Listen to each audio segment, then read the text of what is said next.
Ok, entonces vamos a hablar de los péptidos vasoactivos. Los péptidos vasoactivos se van a dividir en vasodilatadores y en vasoconstrictores. Dentro de los vasoconstrictores vamos a tener a la angiotensina 2, a la vasopresina, a la endotelina, al neuropéptido y a la urotensina, aunque algunos pueden tener efectos vasodilatadores. Y vamos a tener a los vasodilatadores, que son la bradquinina, las quiminas, los péptidos natriuréticos, el péptido intestinal vasoactivo, la sustancia P, neurotensina, péptido relacionado con la acción de la calcitonina y la adrenomulina. ¿Ok? Y bueno, vamos a empezar con la angiotensina. Entonces tenemos que eh, está el angiotensinógeno que es el que va a convertir a la renina. Bueno, aquí tenemos a la prorenina, el angiotensinógeno convierte la renina en angiotensina 1. Y después viene la enzima convertidora de angiotensina y la convierte en angiotensina 2. Y luego está la aminopeptidasa y viene la angiotensina 3 y luego vienen las angiotensinasas. Y aquí tenemos fragmentos de péptidos y todo es un ciclo. El angiotensino lo vamos a sintetizar en el hígado, bueno, se sintetiza en el hígado, va a aumentar con los corticosteroides, con los estrógenos, con las hormonas tiroideas, con la angiotensina 2. Está aumentado en las personas que están embarazadas y en las pacientes que toman anticoagulantes orales. Eh, anticonceptivos orales, perdón, anticonceptivos orales, ¿ok? Y por su parte, la renina, eh, cuando hay un aumento de renina, pues va a haber una vasodilatación, ¿ok? ¿Y qué nos va a aumentar la renina? Pues la hidralazina, el nitroprusiato, el agonista, perdón, adrenérgico de los receptores beta, el antagonista de los adrenoreceptores alfa, los diuréticos, los anestésicos, los inhibidores de la fosfodiesterasa, como la teofilina y la milrinona. Ok, todo eso nos va a causar una vasodilatación y va a haber un aumento de renina. Sin embargo, si la presión aumenta, la renina se va a ver bloqueada y no va a salir renina porque pues, la presión está aumentada.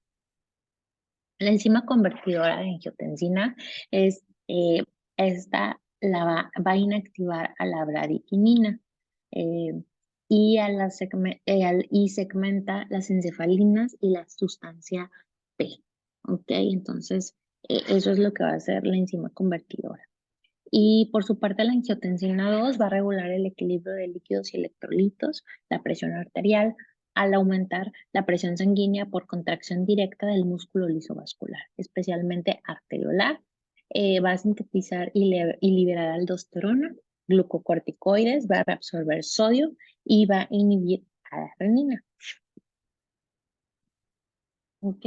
Bueno, y entonces aquí tenemos eh, otro esquema, ¿ok? Entonces tenemos a la prorenina, entonces viene la activación proteolítica que se va a dar en los riñones y nos va a dar a la renina. Entonces viene el angiotensinógeno que va a dar bueno, el angiotensinógeno activa la renina y nos va a dar a la angiotensina 2. Perdón, la angiotensina 1. Por su parte, la angiotensina 1, por medio de la enzima la AC2, ¿ok? Va a dar a la angiotensina 1,9. Y luego viene la enzima convertidora de angiotensina que va a, a convertir a la angiotensina 1 en 2 y también aquí viene la AC2, que la AC2 va a ser homóloga a la enzima convertidora de angiotensina y va a convertir a angiotensina 1,7. Por su parte, también la 1,9 va a venir la enzima convertidora de angiotensina y la va a convertir en angiotensina 1,7. ¿Ok? Estos van a estar inactivos, pero la angiotensina 1,9 que se convierte a angiotensina 1,7 por la enzima convertidora de angiotensina se va a acoplar a un receptor más huérfano que va a causar una vasodilatación. Entonces, en el receptor AT2 de la angiotensina 2, ¿ok? Entonces, esta va a ser antiinflamatoria, va a haber antiproliferación, va a evitar la hipertrofia, ¿ok? Porque se va a acoplar a un receptor huérfano. Por su parte, la angiotensina 2 pues va a dar estos dos receptores, al AT2 y al AT1. El AT1 va a aumentar la presión sanguínea, ¿ok? Va a ser precursor de la inflamación, de la proliferación y de la hipertrofia, ¿ok? Y por su parte va a estar hay un receptor de prorrenina que no va a ocupar de nada para que se active, o sea, va a tener actividad igual sobre el AT1, ¿ok? Y entonces esto va a hacer que induce la hipertrofia, la proliferación y la inflamación, ¿ok? Entonces, por eso la angiotensina puede ser vasoconstrictor o vasodilatador también. Es, vamos a encontrar, bueno, aquí ya como les decía, ahora vamos a estar con el músculo lisovascular, que este va a ser vasoconstrictor y por su parte el receptor AT2 va a ser vasodilatador porque va a ser dependiente de óxido nítrico. Acuérdense que el óxido nítrico va a ser el más potente vasodilatador del cuerpo.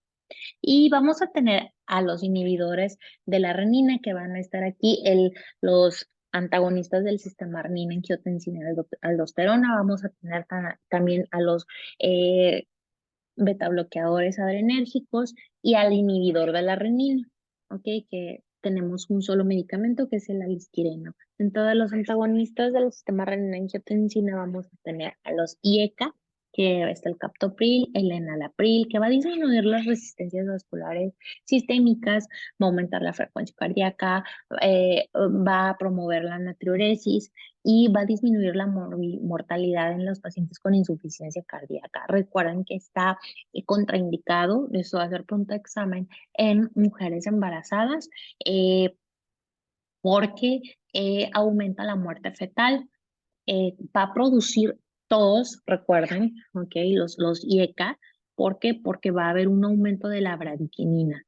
Entonces, por eso el paciente, les aconsejo también que lean su libro, porque ya ven que a veces les pongo casos de su libro, cuando se aborda este tema, se refiere a una paciente que está tomando, ustedes le dan un IECA y ella llega con tos y con angioedema. Entonces es por el aumento de la bradiquinina.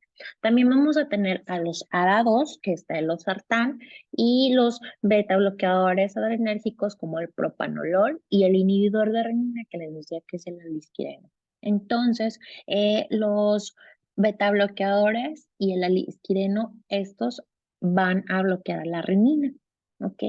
Y después vamos a tener al inhibidor de la enzima convertidora de angiotensina, eh, que ahí van a estar trabajando los antagonistas del sistema renina-angiotensina y también a los antagonistas del receptor de angiotensina 2, que esos pues van a bloquear a estos receptores, ¿ok? Y bueno, vamos a tener a la vasopresina, ¿ok? Que este también va a ser un vasoconstrictor. Entonces, vamos a tener a la hormona antidiurética que va a controlar la presión arterial, como pues al aumentar la reabsorción de agua.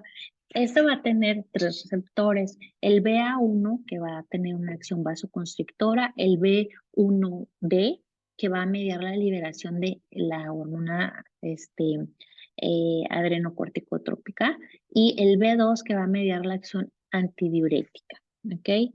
¿Y dónde vamos a utilizar nosotros la vasopresina? ¿En qué cuadros clínicos? Pues en la diabetes insípida, ¿ok? Entonces en la diabetes insípida no neurogénica ni psicogénica, recuerden que aquí va a haber una falta de vasopresina y entonces el paciente, o sea, se va a tomar toda el agua que pueda haber y va a aumentar su diuresis. Entonces, nosotros les vamos a recetar a ellos de 5 a 10 unidades cada 6 a 8 horas, ya sea intramuscular o subcutáneo. ¿Dónde más vamos a ocupar nosotros la vasopresina? Pues en las varices esofágicas, ¿ok? Eh, Van a ser 4 miligramos IV cada 4 horas, perdón, aquí me confundí, son horas, o de 0,5 a 2 miligramos IV cada 4 horas. También en el síndrome hepatorrenal, ¿ok? Entonces, pues están las varices esofágicas, van a estar sangrando, entonces la vasopresina que va a hacer, pues va a ser un vasoconstrictor y de esa manera el paciente pues le puede ayudar para disminuir el sangrado.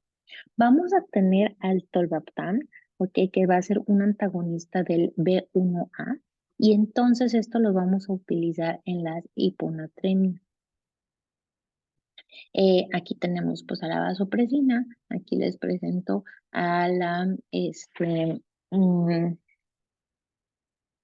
terlipresina, que es la que vamos a utilizar para las varices esofágicas, ¿ok? Y bueno, vamos a hablar sobre las endotelinas. Entonces, el endotelio va a vasodilatar, ¿ok? ¿Por qué? Pues por la prostaglandina 2 y también por el óxido nítrico. Entonces, el endotelio va a vasodilatar. Eh, También va a ser un vasoconstrictor por los péptidos vasoconstrictores, el antagonista no selectivo de los receptores de endotelina ETA y ETB. ¿Ok? Y vamos a tener este medicamento que es el Bosentan, que viene en tabletas de 62,5 miligramos, que nosotros los vamos a ocupar para la hipertensión pulmonar. Entonces, esto se va a dar cada 12 horas. ¿En quién? Pues en pacientes que tienen hipertensión pulmonar. Entonces, le vamos a dar el Bosentan, que es un antagonista no selectivo de los receptores de endotelina, y entonces esto va a provocar una vasodilatación y pues va a disminuir la hipertensión pulmonar. Y vamos a hablar sobre las quiminas que van a ser vasodilatadores. Estos van a ser, pues, van a ser precursoras por el factor de coagulación 12. Esto lo va a activar, va a venir la precalicreína plasmática y entonces va a dar a la calicreína plasmática y después va a venir un quiminógeno que va a ser de alto peso y nos va a dar a la bradiquinina, ¿ok? Y después el quiminógeno de bajo peso nos va a dar a la calidina, ¿sale? Y la calidina se puede también convertir en bradiquinina por los aminopeptidasas. La bradiquinina va a dar quiminasas, que estas van a ser inactivas, quiminasas 1 y 2. Estos van a estar inactivos, ¿ok?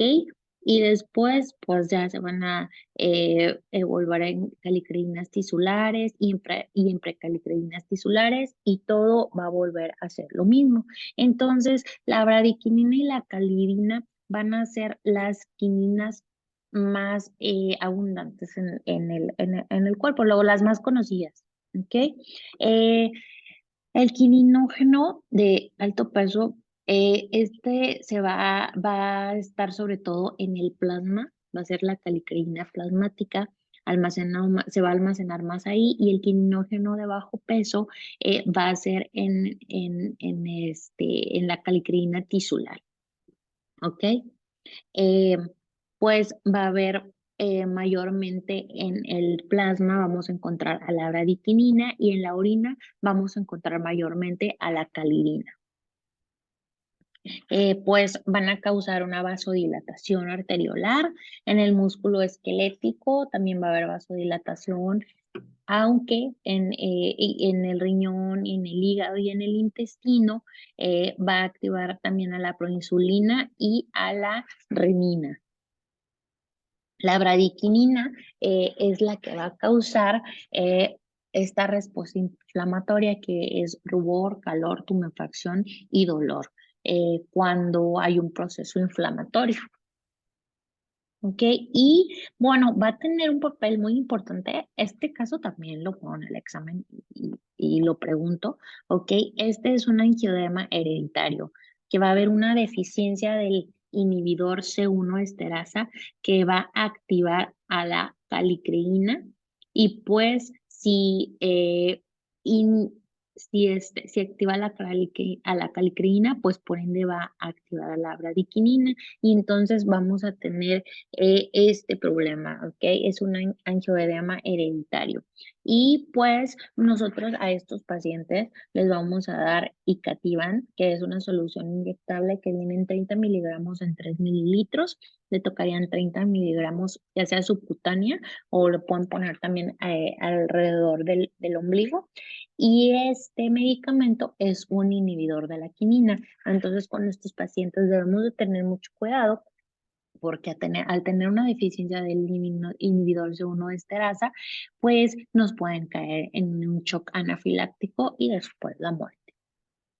Están los péptidos natriuréticos que van a tener propiedades natriuréticas, diuréticas y vasorelajantes. Eh, el péptido natriurético va a aumentar el sodio y el flujo de orina, va a inhibir la liberación de renina, aldosterona y vasopresina, va a vasodilatar y pues por ende va a disminuir la presión arterial. También vamos a tener el péptido natriurético cerebral que va a ayudar a la diuresis y entonces así va a disminuir la presión arterial y el péptido natriurético de tipo C, que va a ser un potente vasodilatador y va a regular las resistencias periféricas. Y la sustancia P, este es una familia de las taquiquininas y vamos a tener sobre todo aquí a este antagonista selectivo de receptores de la taquiquinina NK1, que es el aprepitan o el EMET, es el nombre del medicamento. Este nos va a prevenir náuseas y vómitos inducidos por quimioterapia. Los pacientes que tienen quimioterapia, si se recuerdan también, o sea, la verdad es que pobrecitos, ellos se la aventuran. No sé si alguien de ustedes ha tenido algún familiar o ha visto de cerca a un paciente que tiene quimioterapias. Entonces, eh, tienen mucha náusea. Entonces, a ellos hay que premedicarlos inclusive muchísimo antes de la quimioterapia, les aplican ondansetron, ¿ok? Que se acuerdan que el ondansetron era el único que estaba acoplado a los canales iónicos y que va a aumentar el QT y también los premedican con dexametasona porque la dexametasona también tiene un efecto antiemético. Y después, ya que les aplican la quimioterapia, les dan el aprepitant, ¿ok? Esta cajita contiene tres cápsulas, una de 125 miligramos y dos cápsulas de 80 miligramos. Entonces, al paciente se la receta uno a las 24 horas de la quimioterapia, se va a tomar la de 125 miligramos. Por ejemplo, si le aplican la quimioterapia el lunes, el martes se toma la de 120 miligramos, el miércoles la de 80 y el jueves la otra de 80. ¿Ok? Para disminuir los vómitos producidos por quimioterapia. Y bueno, vamos a ver a los ecosanoides, que van a ser las prostaglandinas, los tromboxanos, leucotrienos y compuestos relacionados. ¿Ok? Entonces, aquí vamos a tener a la dinoprostona, ¿ok? ¿Qué va a ser la dinoprostona? Esta es una prostaglandina E2 que va a contraer el útero. Entonces lo vamos a utilizar en abortos de gran tamaño, sobre todo en el segundo trimestre, en personas que tienen un huevo muerto retenido, que obviamente que pues al tener un huevo muerto retenido, ese bebé no tiene latido cardíaco, entonces hay que inducir el aborto. Un aborto inevitable, una mola iritatiforme, y también se puede utilizar para maduración del cuello cuando hay un trabajo de parto y entonces que desencadene este mismo y entonces el bebé pueda nacer, porque hay pacientes que, bueno, un embarazo normal dura 40 semanas, pero a veces llegan las 40 semanas y la paciente no tiene trabajo de parto para nada. O lo operas o si no que la paciente que se opere, bueno, pues entonces le puedes aplicar una dinoprostona vaginal. ¿Para qué? Pues para que tenga una maduración del cuello y empiece a desencadenar un trabajo de parto. Vamos a tener el misoprostol, ¿ok? Y pues la gente que no sabe cree que nada más el misoprostol es abortivo, pero realmente el misoprostol se utiliza para las úlceras pépticas que son asociadas a la ingesta de AINES. Esto va a ser un análogo sintético de la prostaglandina E1 y también pues va a ayudar a inducir el aborto temprano. Entonces, como pues va a producir contracciones uterinas, pues obviamente que está catalogado como categoría X para las pacientes embarazadas. Uno de los efectos adversos que por eso mismo no se utiliza tanto para las úlceras pépticas es que va a haber diarrea, calambres y dolor abdominal. Entonces, las pacientes que eh, a veces llegan y dicen, ah, pues es que sabe que pues dije que pues está embarazada y de repente empieza a sangrar y llegan con diarrea y luego hasta les ves ahí las tabletas, pues dices, ay, no, no juegue conmigo, señora, ¿verdad? O sea, obviamente que tú te provocaste el aborto. Entonces, este medicamento, pues, sí tiene una venta muy restringida porque la gran mayoría lo compra para abortar. Eh, y pues, como decía uno de mis maestros, pues, en el que no lee, pues, se atonta, ¿no? Entonces, pues, también no saben que son para las úlceras pépticas. Y vamos a tener al Prostadil, ¿ok? Este medicamento eh, es utilizado para la disfunción eréctil. Es una prostaglandina E1. Entonces, para la disfunción eréctil se utilizan de 2.5 a 25 microgramos en solución inyectable, esto es 105 miligramos por mililitro. Eh, Y también se pueden utilizar en supositorios y se empiezan con 125 microgramos o 250 microgramos y puedes utilizar hasta 1000 microgramos, obviamente que 1 gramo. Y también, que es lo más común que se utilice para la persistencia del conducto arterioso, ¿ok? Entonces, por ejemplo, si yo les pongo un caso clínico de un bebé que nace con una transposición de los grandes vasos, que tiene la persistencia del conducto arterioso y que pues debe de esperarse para que se opere, ¿qué medicamento le vas a dar para cerrar el conducto arterioso? Pues entonces le vas a dar al prostaglandina, ¿ok? Y bueno, vamos a tener al Montelukast, que el Montelukast va a ser un inhibidor de los leucotrienos. Esto lo vamos a utilizar para el asma y también para la rinitis alérgica, ¿ok? También vamos a tener al Bimatoprost, que viene una solución al 0.03%. Esto es una solución oftálmica y es un derivado de las prostaglandinas F2 alfa de acción prolongada que se utiliza para el glaucoma. Y pues ahí miren que más también tiene este Bimatoprost. Se vio que de repente empezaron a ver que los pacientes que tenían glaucoma y utilizaban estas gotas tenían unas pestañas muy grandes, muy largas. Entonces, pues, ¿qué creen que dijeron? Pues vamos a hacer el Davalash. Entonces, el Davalash tiene Bimatoprost, ¿ok? Y es la única eh, em, sustancia activa aprobada por la FDA para la hipotipsis de pestañas, ¿ok? Después de quimioterapia, obviamente, pero pues ya saben, las mujeres somos vanidosas, entonces el Davalash, esto pues por eso funciona. Aunque alguno de los efectos es, del Davalash es que eh, van a tener un aumento de la pigmentación del iris. Entonces, en pacientes que son, por ejemplo, que tienen los ojos claros, pues una paciente que tenga los ojos verdes o azules, pues se va a ir oscureciendo más el iris. En las pacientes o nosotras que no tenemos ojos de color, no tenemos ningún problema, pero sí, sí eso se puede ver. También puede haber una hiperpigmentación en la piel. Entonces, bueno, pues ya viene adecuado, ¿no? Una de mis amigas en la residencia, pues en la residencia y de estudiantes todos somos pobres, entonces lo que hizo es que mejor compró Bimatoprost y se lo aplicaba y de repente vimos que estaba como que más ojerosa. Ah, pues era por eso, aunque ella es con sus pestañotas, pero Esto es lo que tiene el Lavallash. Y pues ya hasta aquí termina la clase. Y ya si tienen alguna duda o algo, pues me avisan, ¿sale?